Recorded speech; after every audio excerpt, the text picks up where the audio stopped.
Dude, I still don't know how I didn't just snap. I came home and everything looked normal. But you ever feel it in your gut like something's just off? So yeah, last Thursday, I got back from a 4-day coastal expedition up near Big Sur. I'm a marine biologist. Been doing this kind of field work for over a decade. Not the flashy kind, just tracking water quality, documenting kelp loss, trying to keep dying shorelines alive. It's not glamorous, but it's real. You know, ocean's the only place that ever made sense to me. Anyway, I got home around 2 p.m., opened the door to this weird silence. No music, no TV, no baby giggles. My wife Lena was passed out on the couch, and our 3-month-old son Jonah was lying beside her, awake, in a soaked diaper. His little face was red like he'd been fussing for hours. I dropped my gear and scooped him up. "Hey, buddy," I whispered, trying not to wake Lena. "Missed you too." He gave me this gummy smile that just God. I love that kid. I walked him over to the nursery, laid him down, started the diaper change routine like always. That's when everything imploded. I didn't even hear her coming. Miranda, Lena's older sister, just appeared in the doorway, eyes wild. Next second, she's yelling, "What the hell do you think you're doing?" I was stunned. Changing his diaper. She flew at me, scratching, grabbing my arm, screaming about me touching Jonah inappropriately. My brain legit froze. I was like, WTF, are you talking about? It was like a scene from a bad Lifetime movie. But this was real. Lena woke up to the chaos, walked in, saw me shielding Jonah from her sister's claws, and you could see it the moment she believed Miranda. Her face just crumpled. I kept saying, it's not what she's saying. He needed a change. That's it. But she backed away. Scooped Jonah out of my arms like I was some monster. Told me to leave. Whispered it like she was scared of her own voice. That hurt more than anything Miranda said. Then came the cops. Cuffed me in my own damn house. 3 hours in holding feels like a lifetime when your world's burning down. You ever sit on a cold bench under fluorescent lights with cuffs biting into your wrists? Knowing your wife thinks you molested your son, that your sister-in-law just blew up your life for reasons you still don't fucking understand. I barely processed anything the officers were saying. All I kept hearing was Miranda's voice, shrill and certain, telling Lena I was a danger, that she saw something, except she didn't, because there was nothing to see. And then I remembered the cameras. I'd installed motion-activated security cams months ago after our neighbor's house got broken into, nursery included. I told the public defender, a woman who looked like she'd aged 10 years that morning, about the footage. She perked up, said she'd get someone to pull it. I waited and waited. 8 hours later, a detective walked in. "We reviewed your home footage," he said. "You're being released. Charges are dropped." Just like that. No apology, no explanation, just you're free to go. Yeah, sure, free. But the damage was already done. When I got home, the first thing I saw was Miranda, still in my kitchen, drinking my coffee, acting like she hadn't just detonated my whole fucking life. "You should have stayed in jail," she sneered. That's when I hit my breaking point. Not yelling, not fists, just cold, calm fury. "There are cameras in the nursery," I said. "They caught everything. You lied. And you assaulted me. The cops know. They're investigating you now." Her face, priceless. For a split second, panic. Then that mask slipped right back on. "You think Lena will believe you over me? I've already made sure she won't." And just like that, she walked out. Lena wasn't picking up. So I called her parents. Her dad picked up. "She doesn't want to talk to you." "Please," I begged. "There's camera footage. The police dropped the case." Miranda lied. Pause. "What cameras?" he asked. "The ones I installed after the break-ins. One's in the nursery. It caught the whole thing." Another pause. Longer this time. "I'll tell her you called." That was it. That night, I sat in the dark and wondered if my family was already gone. I couldn't sleep. couldn't even sit still. Just kept staring at Jonah's toys. His crib. The empty chair Lena used to nurse in. Was I supposed to just act like none of this happened? Miranda tried to erase me. Tried to paint me as a predator to steal my son. My wife believed her. My wife. And yeah, I get it. Miranda's a child psychologist. Looks polished. Talks like she's got all the answers. Lena was vulnerable. Recovering from a rough birth. On pain meds. Sleep deprived. But still, she looked at me and saw a threat. That's a cut that doesn't heal easy. And yet, I still wanted to fix it. For Jonah. For us. If it was even possible. That night around 11:40 p.m., my phone buzzed. Unknown number. But I knew.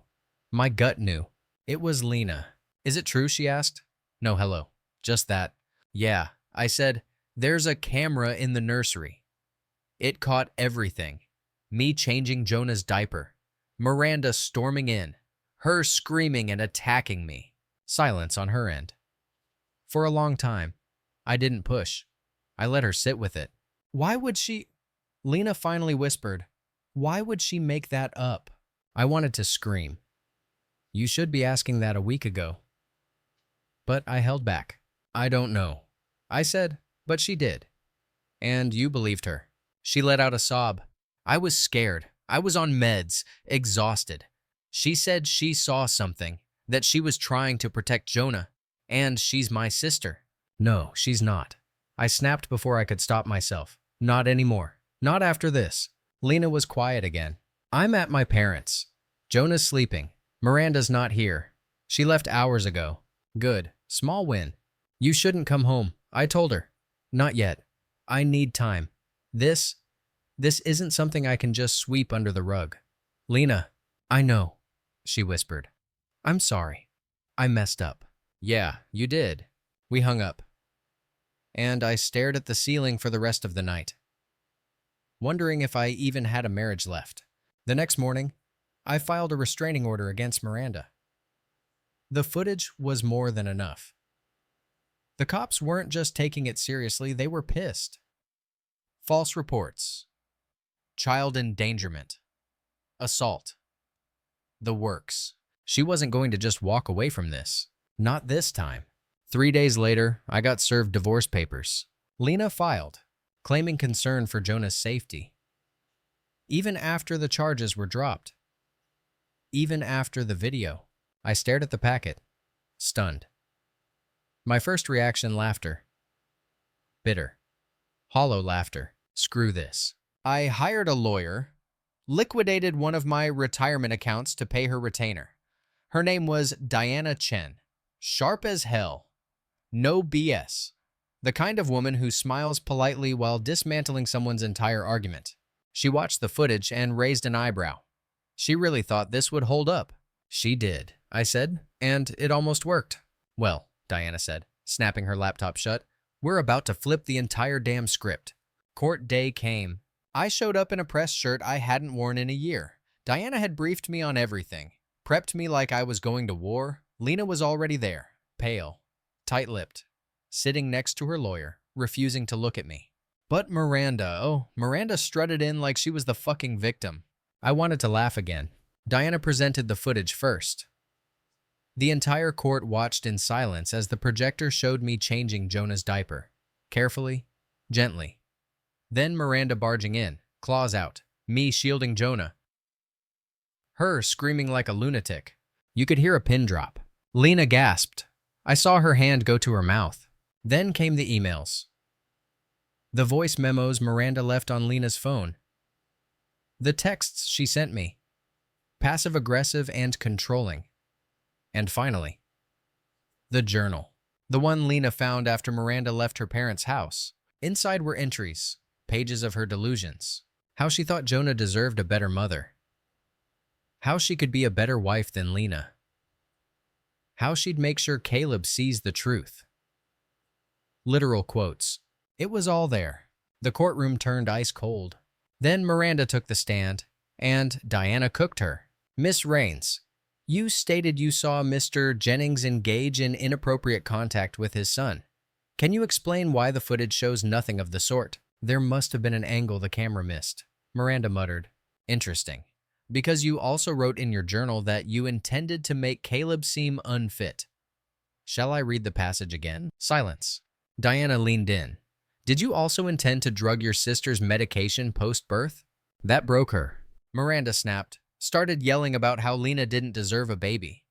How I never appreciated her support, said she had to act because no one else would. That was it. The nail.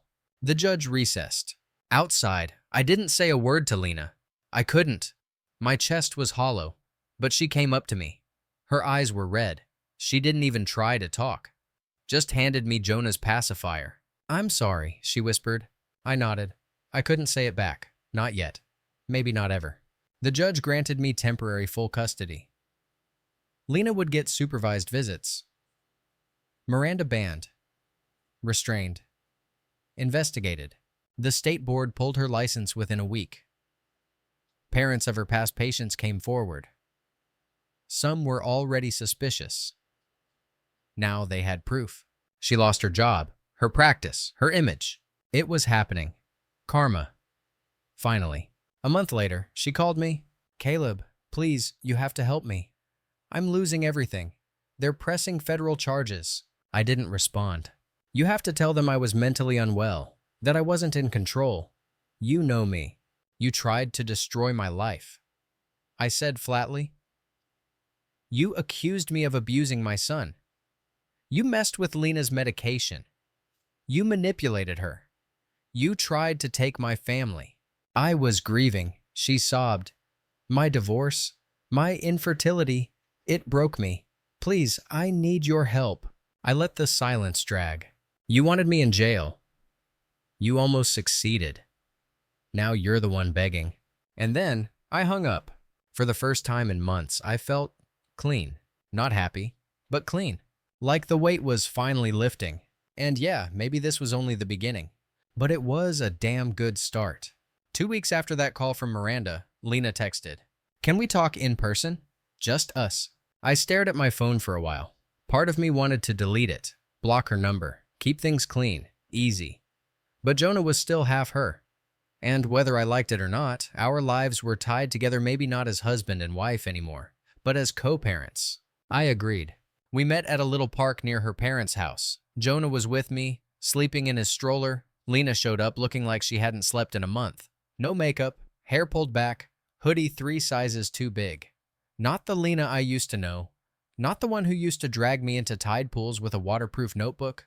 She sat down on the bench next to me, but not too close. Thanks for coming, she said quietly. Figured we should, I replied. Eventually. She nodded and took a deep breath. I read every page of that journal. Twice. I couldn't believe it at first. I kept thinking, this isn't her. This isn't the Miranda I know. But it is. And I think I've known that for a while. I didn't say anything. I wasn't going to make this easy for her. I want to fix this, she said, eyes still downcast. Not for us, well, maybe that too someday, but mostly for Jonah. I fucked up. I believed someone else over you. I let fear run the show. I let out a breath through my nose. You did more than that. Lena. You filed for divorce. You put me in handcuffs with our son watching. That's not just fear. That's betrayal. She flinched. I know, she said, and I'll never stop being sorry. But if you'll let me, I want to earn your trust again. I looked over at Jonah, still sleeping peacefully. Tiny chest rising and falling. Completely unaware of how close his life came to being upended forever. I'm not promising anything, I said, but I'm open to trying. We started small. A few therapy sessions. Just us and a counselor who didn't take sides. Some were brutal. Lena cried through most of them. I barely spoke during the first few. But something in me wanted to give her the chance to face what she did. To not look away. We kept it casual. No big declarations. She started visiting Jonah more often, at first supervised, then gradually alone time. I didn't leave the house, but I let her take the lead. She never crossed boundaries, never tried to hug me. She just focused on Jonah, changed him, fed him, sang that weird lullaby she made up during her third trimester. One night, she stayed longer than usual. Jonah had finally knocked out, and we were sitting on the porch swing. It was quiet, the kind of quiet that used to feel like home. "I didn't tell you," she said, "but I sent Miranda's journal and the footage to the licensing board myself, and to her supervisor. That's why she got suspended so fast." I turned to look at her. She called me too. Lena continued, begged me to retract it, said I ruined her life. But you know what I told her? No. For once, I told her no. I nodded. That meant something. Not everything, but something. "Thanks," I said. "I'll never defend her again," Lena whispered. "I swear." 3 months later, Lena moved back into the house. We took it slow. Separate bedrooms, separate everything. It wasn't romantic, not yet, but it was calm, cooperative. And for Jonah, it felt normal. We'd sit together on the couch sometimes while he napped on my chest. Talk about the news. Laugh at dumb memes. Slowly. Painfully. Like a wound healing wrong that has to be rebroken and said again. We were finding each other. I wasn't sure I loved her the same way. Not yet. Maybe never like before. But there was a softness returning. A respect. And sometimes, a kind of raw honesty that hadn't been there even in the best of our before days. One night, she looked at me and said, "If we never get back together, I'll still be grateful you let me stay." I believed her. Meanwhile, Miranda was getting hit from every angle. After her license was revoked, the fallout was insane. Turns out, she'd pulled similar manipulative stunts in past cases. Parents started coming forward.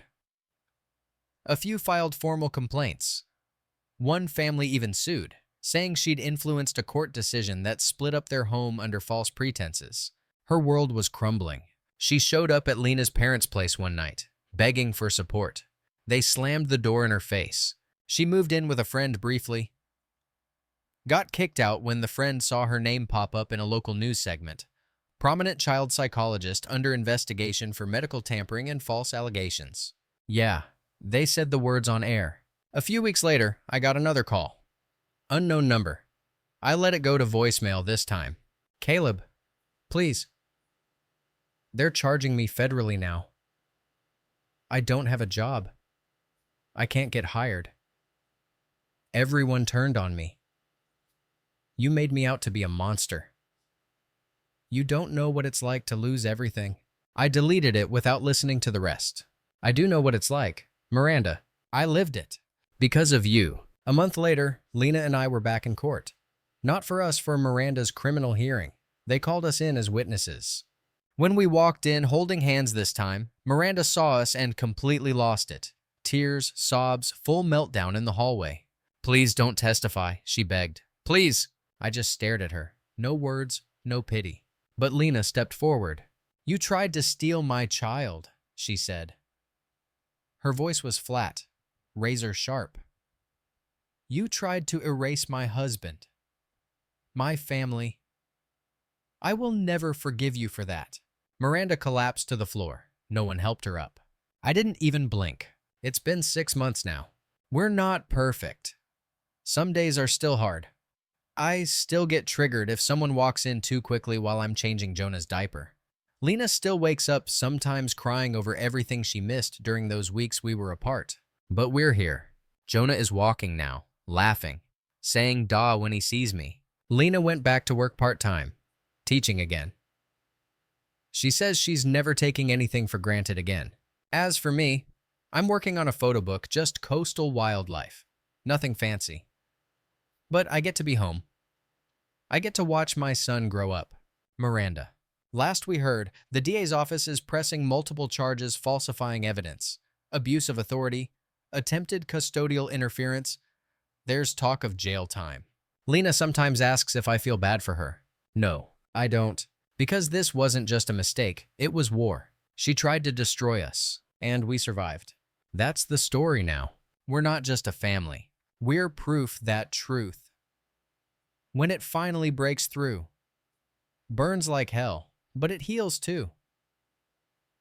You ever sit at your kitchen table with a cup of cold coffee, watching your son run around in pajamas with a toy shark, and realize you're actually okay? I don't mean like pretending to be okay or getting by. I mean okay for real. Like you breathe and it doesn't feel tight. Like your house doesn't feel like it's held together by duct tape and denial anymore. That was me a couple weeks ago.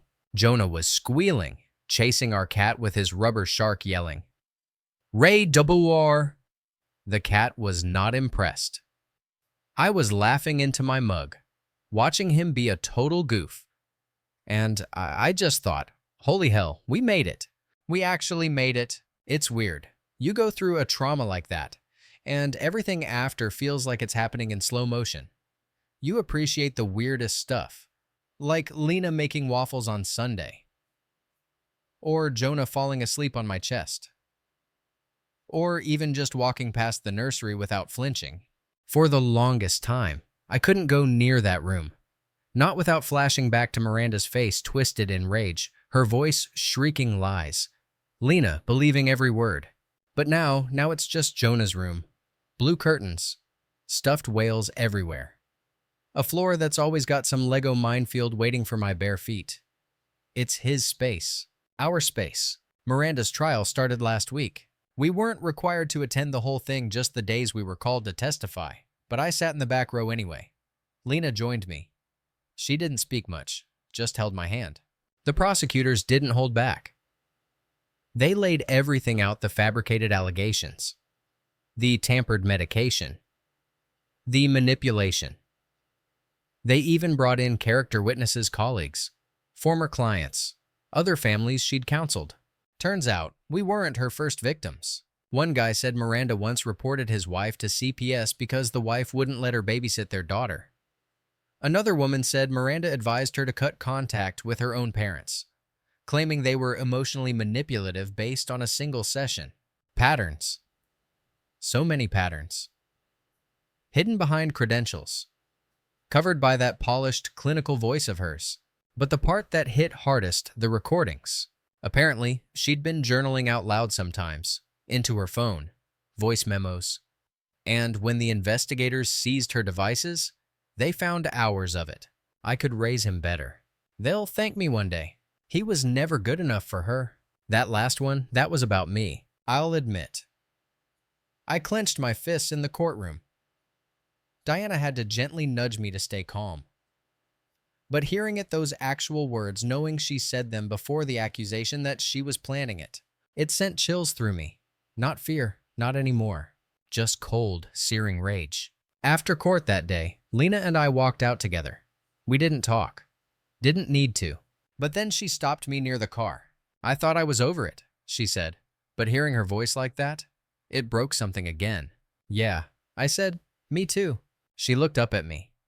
I don't think I've ever really said it the right way. Said what? That I failed you. Like on a soul-deep level. You were the person I trusted with everything.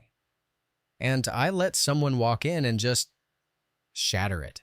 That hit harder than anything else she'd said in the last year. Lena, I said, we both lost something. And yeah, it hurt. It still does. But if we can survive that, we can survive anything. She nodded, then leaned in, just enough to rest her head on my shoulder. I didn't move. Didn't need to. The next morning, we got the verdict via text from Diana. Guilty. All charges. Miranda's sentencing hearing is next month. Could be 2 years. Could be 10. Depends on the judge. She's looking at serious time either way. When I read that text, I didn't cheer. I didn't cry. I just stood in the living room, phone in one hand, Jonah in the other, and let it wash over me. Justice. Finally. Not revenge, not satisfaction, just closure. And honestly, that was enough. There's still fallout, though. Don't get me wrong. We don't talk to Lena's parents much anymore. Her mom kind of came around after the journal surfaced, but her dad, still distant, still won't admit he believed Miranda 100%. It's fine. I don't need his approval. I've got my family back. That's enough. And then there's therapy. Yep, still going. Both of us. Sometimes together, sometimes solo. Jonah's too young to remember the chaos. Thank God. But Lena and I were unpacking a lot.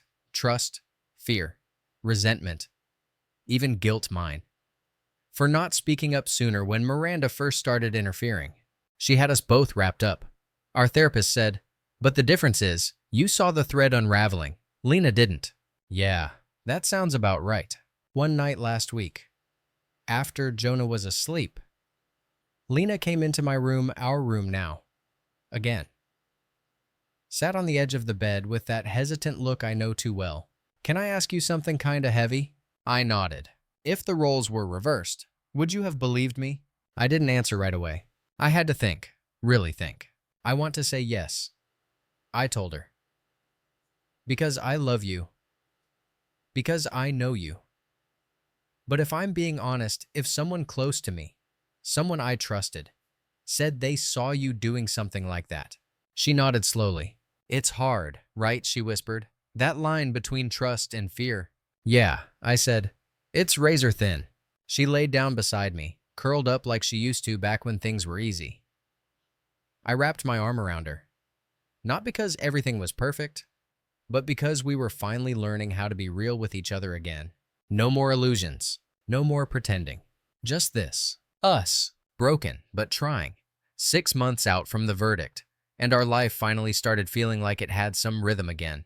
Not perfect, not even close.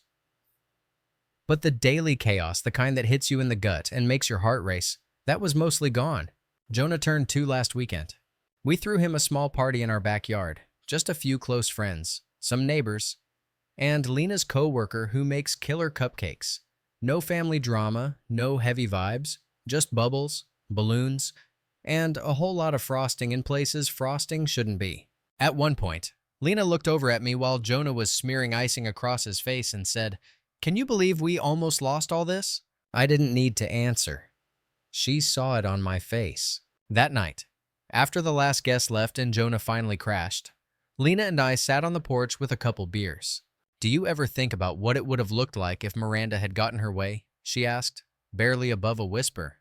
"All the time," I said, "but it's not helpful." "Still," she said, "I go there sometimes.